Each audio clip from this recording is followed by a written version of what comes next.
Jessica Summers. She reached out for the tablet on the table and scrolled through a list until she found my name. Nodding, she grabbed a marker and wrote it on a white tag. Wait for your turn. She handed me the tag and gestured me toward the room on my right. Someone will call you for your interview. Someone? Chef Simmons, perhaps? Nah. He probably had someone to order someone else to do the interviews. I plastered the tag on my chest and entered the waiting room. Piercings, tattoos, and neon hair were the trend here. My brows creased. I felt so underdressed for this.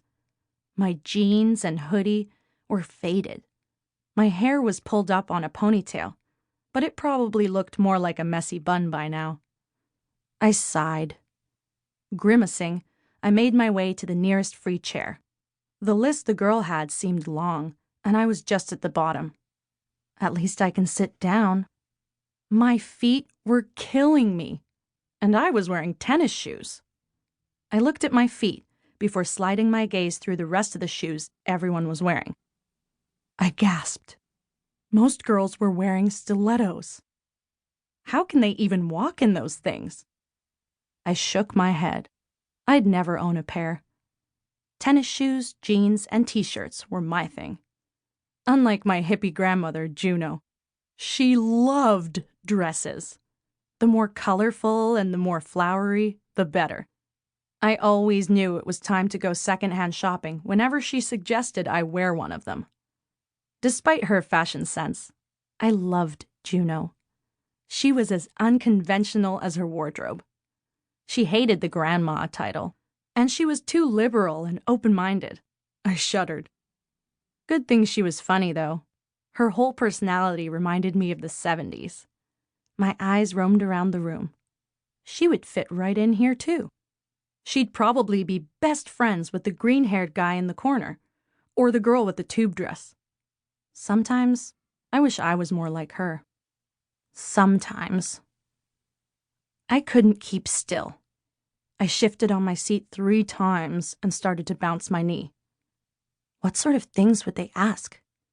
I really hoped the criminal record, or lack thereof, wasn't an issue.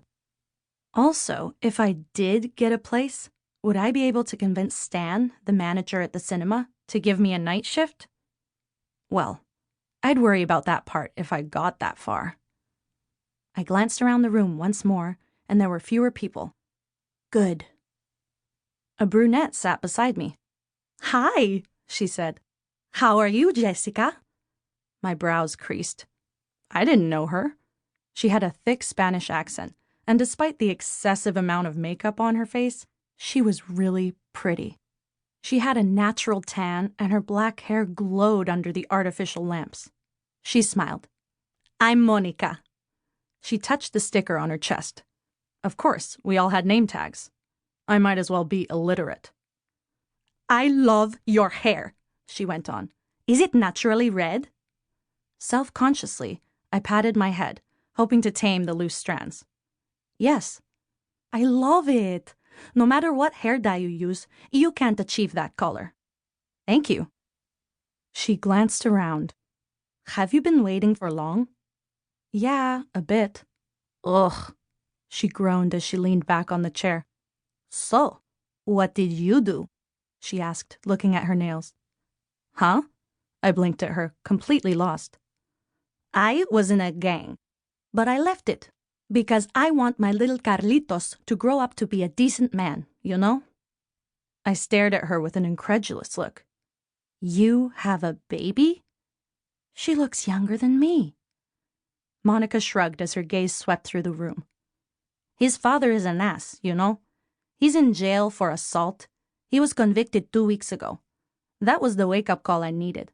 I enrolled on this as soon as I heard the announcement in the radio. I need to clean up my shit for my little boy." Wide-eyed, I nodded. How old is he?" I cleared my throat, trying to sound nonchalant. 2. She grinned. "And how old are you?" I grimaced. If I were making a list about myself right now, I'd write stupid and nosy in the first line. "Sorry, don't answer." She didn't seem to mind, though.